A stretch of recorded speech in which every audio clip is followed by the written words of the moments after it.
Thank you so much, Maryam. It means a lot that you're spending your Saturday afternoon with us. Um, it was such a rewarding experience for me personally to work with you, Maryam, even during the height of the pandemic. It felt like such a gift to be able to conceptualize and build with you during such an unpredictable and difficult time for everyone. Um, and I don't think I would have been able to work with someone like you. Our collaboration, I don't think would have been possible had it not been for the pandemic. So, I guess that's the silver lining in this situation there. I wanted to talk to you more about the Free to Be campaign. It was such a special moment for me in the Oslo Women's Rights Initiative, this campaign. And you played such an integral role in it.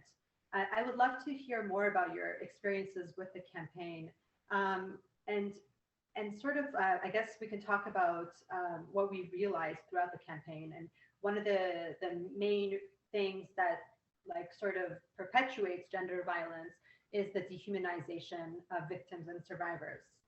And so I would love to talk to you about dehumanization more, especially with focus on what you mentioned about the romanticization of resilience and the dangers of it. And also, if we'd like to talk about the intellectualization of violence as well. Thank you. Yeah, I mean, it was such an honor working with you on the campaign. As someone who's been in the advocacy work, I do this in my personal capacity, and it's really hard. It can be, it's stressful. It is exhausting having to continue to chip away at something that should be obvious, right? Something like FGM universally should be recognized as wrong, and we should be able to just move forward. And I realized when we were creating arguments around this particular issue, we kept talking. We were stuck in this cycle of talking about, what kind of cut is most harmful? Is it type 1 or type 2 or type 3?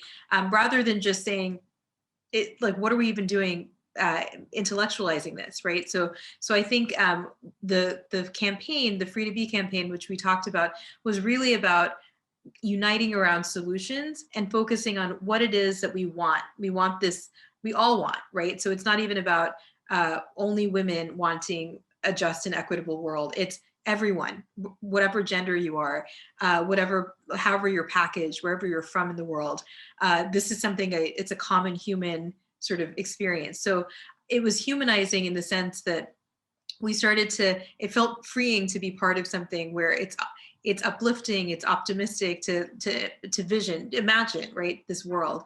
And before the campaign, a lot of the advocacy work had been focused on, we need to stop this thing from happening. We need to stop, this type of cutting.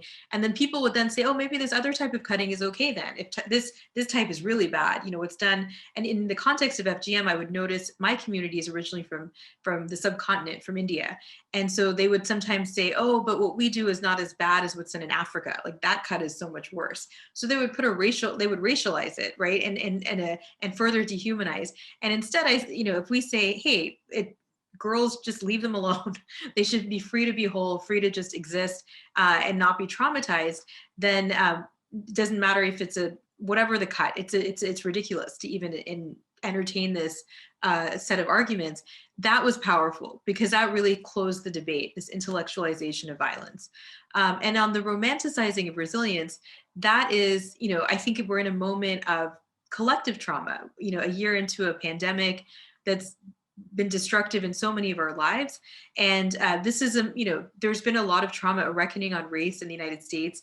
And, we're coming to terms with our own history, our own traumas, and this constant, for me, it's not just the storytelling, but also the visual. It's the text and the visual of having videos and images that are, typically of people of color and, people from certain backgrounds, for example, that are, it almost desensitizes in a sense. So how do we, again, humanize the people that are courageous, that are, leading these movements, whether it's within the OWRI network or more broadly?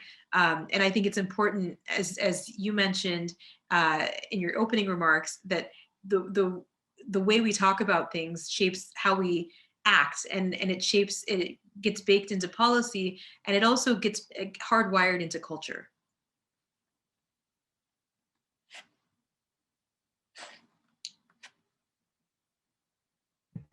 I was muted. Yeah, I was thinking about it the other day, preparing for this event, how dehumanization theorizes the violence, Yep. and which, it overlooks the victims and survivors of gender violence, um, making them more like a theory rather than, and then you kind of overlook that there's an actual human being here Yep. that's affected by it. Yeah, so you talked about, so I guess have you experienced it a lot where people romanticize your resilience? I would say so. I think there is a sense of it's usually well-meaning. It's usually people that they want you to share your story in order to really kind of get into the guts of it, so that people are outraged. And it's kind of this idea. And in the beginning, when I first started doing this work, that was the norm. People would invite me onto panel discussions, and even though I have a background in policy, I have a whole life before this. Nobody was interested in what I actually had to say about the topic at hand, right? Like the actual, what do I think we need to do? What are the top three things we could do to move the needle on this particular issue? They just wanted me to hear. They just wanted to hear this really what felt like trauma porn, right? Like the story. And I would, almost perform it in a mechanized way. Like always, I've stopped doing it. Like I've literally, somebody asked me, I rarely say yes to talking about this because I've done so much that it's out there. I've written about it. I've talked about it. I've shared my story. So it's in the public domain. If people are interested, they can, it's there. There's no need for me to continue to keep doing this over and over, because I'm now setting my own boundaries. But I do think it's salacious. It's a sort of like, oh, we need some sort of flavor to this panel. And for me, I've realized like there's no need. I mean, we wouldn't ask somebody to reenact if it's let's say the issue of sexual assault or rape. We don't ask a rape survivor to reenact every gory detail of what happened to them. We just sort of let it be known, oh yeah, that's a bad thing. Now let's focus on how do we create a world where perpetrators are held accountable, survivors are receiving services. But in FGM, because it's typically fetishized as something happening in a faraway place, people like me tend to get romanticized as, oh wow, these kind of almost like freak show sort of survivors. And I think that happens on a lot of issues like child marriage and any issue where it's perceived as happening somewhere over there, even though child marriage is happening right here in the United States, or where I am at least in the United States, and it's not seen as that. It's seen as different when it's happening to someone who maybe looks like me. And even for me, I don't look like the survivor because I don't sound like one, right? Like you're expecting someone with a particular accent or from a particular upbringing, and so I think this romanticized. There are certain people who get romanticized more than others. And really everyone deserves to be treated with the dignity and respect of anyone. So equitable, sort of treatment and equitable value, I think, so that not one category is fetishized versus another.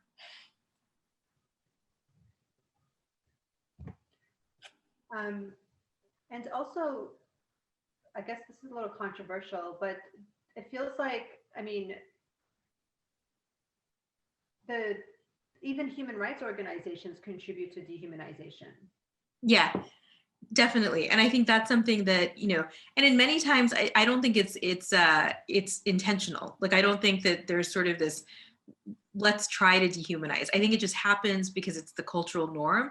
I was just publishing a piece on human rights and how do we have a harmonized policy in the US around human rights, domestic and global. And the picture that was initially, found, it actually wasn't so bad. I mean, I've seen worse. I've seen like the images of, a henna covered hands, African sort of presumably of African descent, we don't know, cradling a blade. And this is the stock Getty image, right, for FGM. And the person who was publishing said, I really struggled to find an image, because she was very much an ally in this, like not wanting to perpetuate. And so I ended up got permission from a transnational advocacy group of survivors that included me and a few others in the photo at a retreat. And we used that photo. And of course, this editor for this publication didn't have access to the photo. And so we kind of partnered together on this to say, I want to make sure these are real people. Like, I don't want to use clip art people. I want to use like actual humans that are doing the work, elevate their work, use the image as a way to elevate their work. So even in the footnote, in the caption, the publisher actually, in small font, but hyperlink to the organization that's doing the advocacy work, that's doing the courageous work to raise awareness, both in this case in the US and in South Asia around FGM. So I think it's possible. It's harder to do. And I think that's part of what I've been shifting my focus around is how do we, educate human rights groups more broadly that are interested in doing the right thing. How do we help them do that? And a big part of that is the narrative, how we talk about gender violence, human rights issues across the board, and also how we visually represent survivors or activists, or really anyone from any part of the world that tends to be put into a category. Absolutely. Dehumanization is a narrative related issue itself. Yep. And you once said to me in a discussion that narrative gave birth to you as an activist. And I mentioned earlier how, we always talk about, you say it all the time, how we think and talk about issues shapes how we act. Yeah. So let's talk about narrative, the importance of it, the power of it, the influence it has had on your life. Oh, definitely. I mean, I think the way I realize too how I frame things, even when I talk about really tough issues, it can either mobilize or it can push people away. And so I think it's, the more we can use a positive language, an affirming language, a humanizing language, the better, the more inviting it is. So with the campaign, I liked the idea of the Free to Be campaign in the sense that we were really focusing on this vision. Like we can, we're in this moment of collective reflection with the pandemic. We're all kind of housebound, and what is it that we want? Why are we here? What are we trying to get out of our existence? And as activists, as humans, as people, just trying. And for me, I think the overarching narrative has been building a more just and equitable world. Whether it's in the gender violence, space, trying to end gender violence for everyone, or on human rights issues or within institutions. I think that lens, the justice and equity lens, that's grounded in accountability, I think that is critical, sort of having that language towards what is it you want? And then once you can articulate, this is the vision of the world I want, then it's easier to get other people and mobilize a broader coalition around solutions. This is how we're gonna fix this. So in the context of FGM, as soon as we stop saying, this cut, that cut, is good or bad, then people are like, oh, like, let's just get rid of all of it. Like, what are we thinking? Like, so let's create a world where we're free to be whole, free to be safe. And then that also extends beyond FGM. Like a world where everyone is free to be safe is a world where, people are respected. People are, their humanity is put, at the forefront rather than they're just this object, as you were saying, sort of these theorized things. Like they're not really people. They're just like, they're in an anthropology textbook, or they're in, they're sort of otherized. Exactly. And I also want to talk to you, it's still on the subject of narrative. I constantly hear we need to end GBV, gender-based violence. Yeah. We need to end gender-based violence. We need to end FGM, female genital mutilation. What does end mean? Because, I don't know if that's the clearest messaging. Yeah. Well, and again, I think you're right. It's typically it has been, let's stop X, stop Y, end this. And yes, that's the pathway to get to the world we want. But again, if the narrative is focused on, let's all imagine, a world where everyone is free to be safe or free to be, then people feel it's a more inviting message. So in the end, a world where everyone is safe is a world where these things don't happen, right? That we've ended all these things. But in terms of mobilizing and galvanizing and getting people building this coalition beyond the converted, because I've noticed in a lot of these spaces, it's the same people, right, that show up. It's the same organizations, and it's the same half dozen or maybe dozen or two or so, depending on, as the years go by, you might add like another dozen people to your cause, but it's just a committed core. How do you go beyond the core into this broader coalition? And I think the narrative part, creating this more positive vision, is a way to invite more people into the movement. And it could be an effective, I think, and I've already seen it become a much more effective strategy. It broadens the tent. Yeah, from my perspective, it looks like, when you talk about the world you want, it sounds realistic. When you talk about ending gender violence, it doesn't sound realistic. Right. Because you can't take out the hate out of people's hearts. Right. Yeah. But what you can do is you can minimize the space for the acceptance of gender violence. Exactly. No, I think you're right. Because it is true, like the full eradication, for example, I say this a lot when people say, why do we need laws to ban FGM? Maybe it'll go underground or this. And I say, well, why do we need laws to ban murder or incest or anything else? They're there as a normative framework of, this is something societally, we've accepted is not the right thing. But so the idea of eradicating murder, right? It's pretty unrealistic. It's not going to, maybe it would be great if it happens, but I think to your point, it's about minimizing the space for this to happen and mobilizing people around, okay, how do we mitigate rather than completely eradicate? How do we, I would love to live in a world where not a single girl ever undergoes FGM. And I think it is actually possible. I think we can get there. But I feel like, the way we get there is by bringing people into this world where we're inviting them to imagine what it's like when everyone is not traumatized. Because if you start with the trauma and that's your entry point, it makes you cringe. Like, I also don't even like the acronym. I don't like saying it. It's just, it's sort of squeamish, right? Who wants to be associated with this thing? I don't, it's like, I wouldn't have, as a young girl, been like, oh, one day I want to wake up and become an activist on this issue. Like, definitely not, So I think, but as a young girl, I would want to be involved in a movement of diverse people from all over the world around justice and equity. Sign me up. Absolutely. I'm interested in that. And I think that's something universal. Most people are interested in being part of something bigger than themselves. And they're interested in forming a coalition with others to be able to get to a world where people can be free, right? People can realize their full potential, which is the point of this, right? So that everyone has this opportunity, whatever their background. Because I feel like a problem with a lot of the organizations and companies is that are focused on social causes, is that it's so go that they don't have this space to dig deep into the issues to realize solutions. So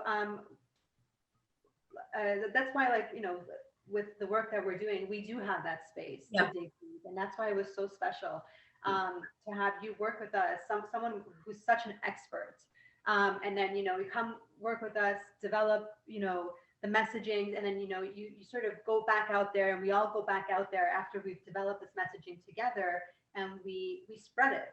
Yeah, I think the root cause analysis that you brought up is fundamental, right?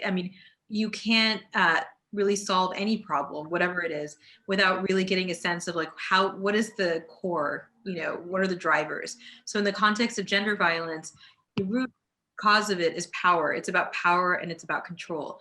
And that tends to be sort of a root cause for a lot of human rights issues more broadly. This is about, power and being able to hoard. Sometimes it's about hoarding power. So what the goal of a lot of the work I've been working on in the FGM space and in general is how do you decentralize, right, the power structure so that they're more equitably distributed and there's more justice, right? So there's not, and so understanding what is the core rather than saying, okay, for example, if we go back to the example of FGM, if we just say, okay, we'll heal the wound, right? We'll heal the physical sort of damage, you can go through a surgery, you could do this, depending on how invasive the cut is.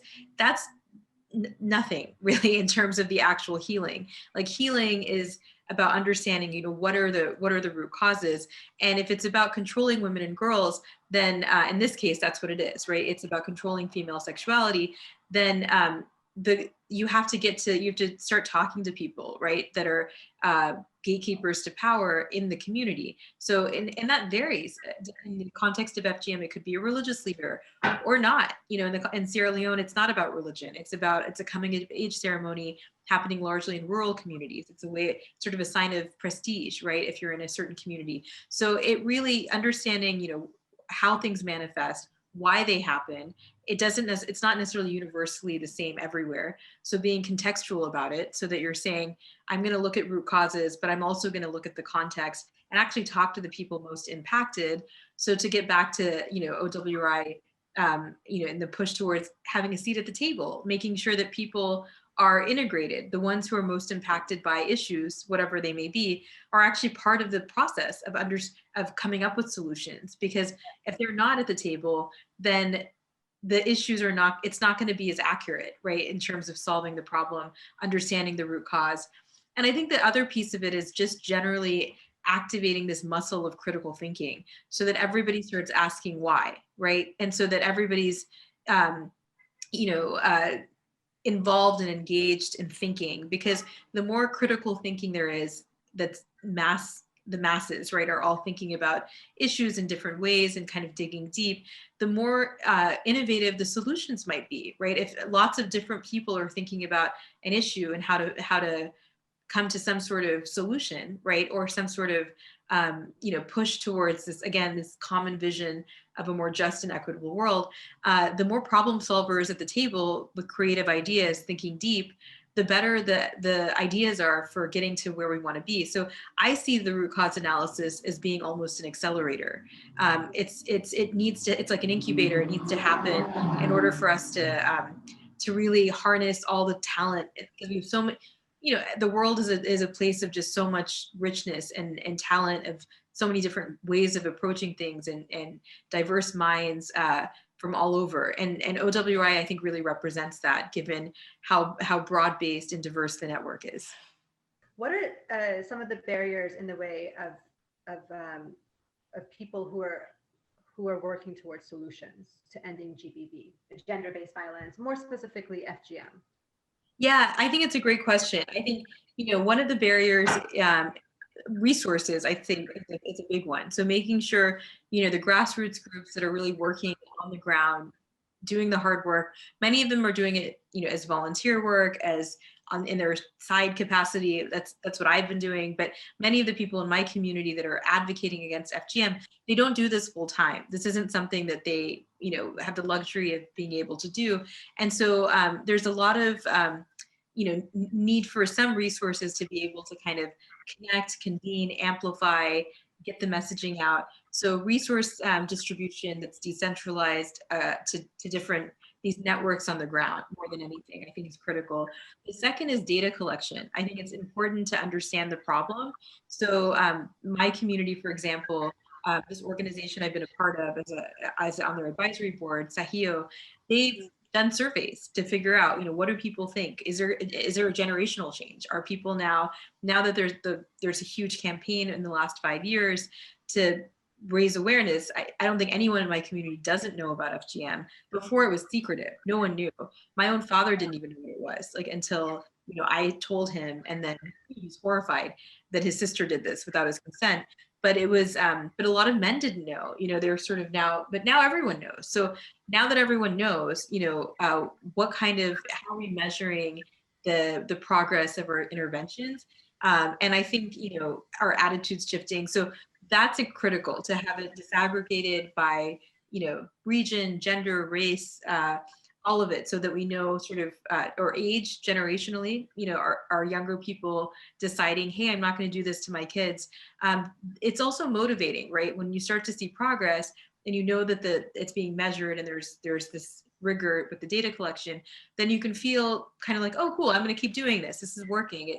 For me, I've seen anecdotally people sharing, I have moments where I feel deflated, like, oh, like, why am I doing this? It's like a black hole. Is anything happening? And then people will message and say, because of you, I'm not going to do this to my daughter, or because of you, I'm now going to speak out, even though there's a huge cost to this, but it's worth it. It's worth it, to do this. So the data piece is important. The research is important. And I think really the third part is just narrative again, grounding this issue, this particular issue of FGM as a human rights issue, rather than siloing it as, happening cultural practice. In some cases it was kind of characterized as an act of love, or something just sort of absurd. Like, you would never call incest an act of love. So the people perpetrating might think that, but the broader society needs to use the same language to say, this is just wrong, right? This is, it's a human rights issue. It's about dignity. And so I think, it's resources, it's data, and it's language. I'd say those are the three main areas that we need to kind of work on in order to move towards, again, this solution or this vision of a just and equitable world. Oh my God, that you just mentioned incest, and I'm like, that's so true, because I mean, if you ask the abuser or the perpetrator, right, they're going to say it's an act of love. Yep. And the same way, if you talk to perpetrators of FGM, they're going to say it's an act of love.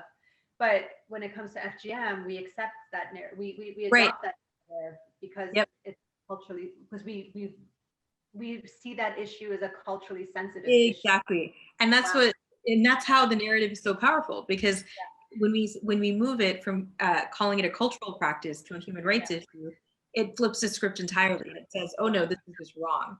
And so the narrative has tremendous power. Wow, incredible. Thank you so much, Maryam. Before we go, and we're going to talk more about these issues throughout the year, because there's so much more to unpack. This was literally just the start, just like a little taster of what's to come. But I would love to talk to you, first of all, about the beautiful painting behind you, and then the announcement that's related to the painting. Absolutely. Thank you for bringing that up. So the painting behind me is of Shirley Chisholm, and she was the first Black person and first woman to be on a major presidential ticket in the United States. And so she was a very short woman who's small in stature, but huge in terms of her legacy.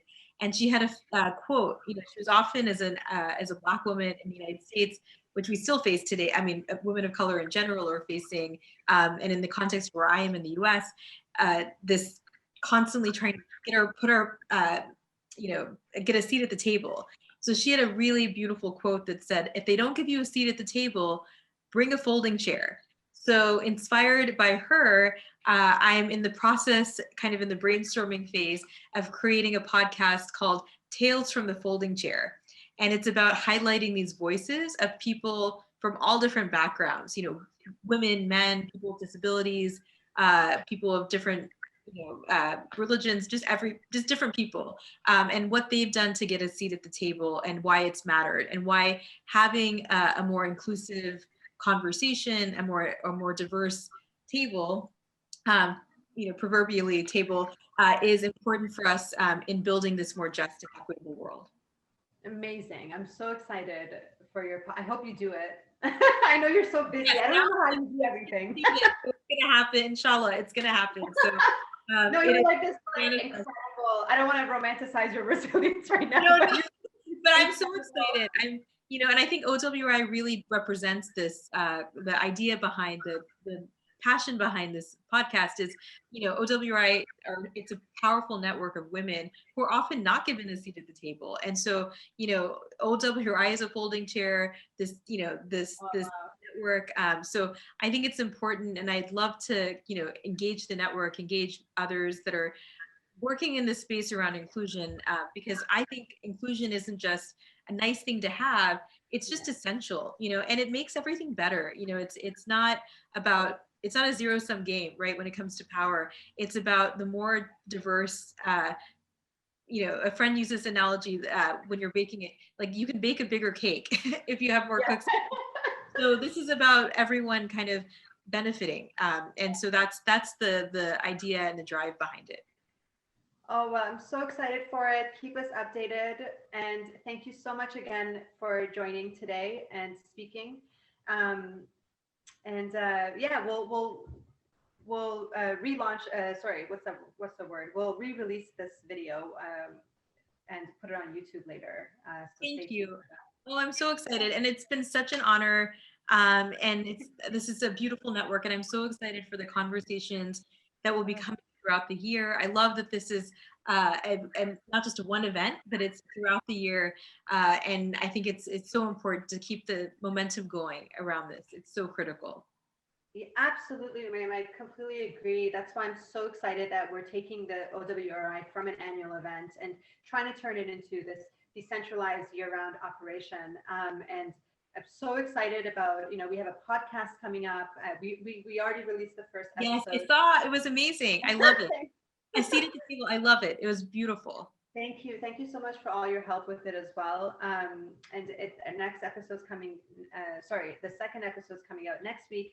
And we have a video discussion series that we're currently developing on online harassment, which is huge So topic. critical. So Yes, important. critical. We need to talk about it. I'm hoping the video discussion series on online harassment will help shape policy, because that's Yes. ultimately why we're doing everything that Yep. we're doing here. So thank you so much, Maryam, and Thank I you. wish you a beautiful weekend. Thank you. Thank you. It's sunny finally today. So I hope others can, if there's sun in their lives, will go out and leave the virtual behind for a little bit as well. I'm going for a walk just now. Okay, perfect. Excellent. I'll talk to you later. Bye. Take Thank care. you. Thank you so much.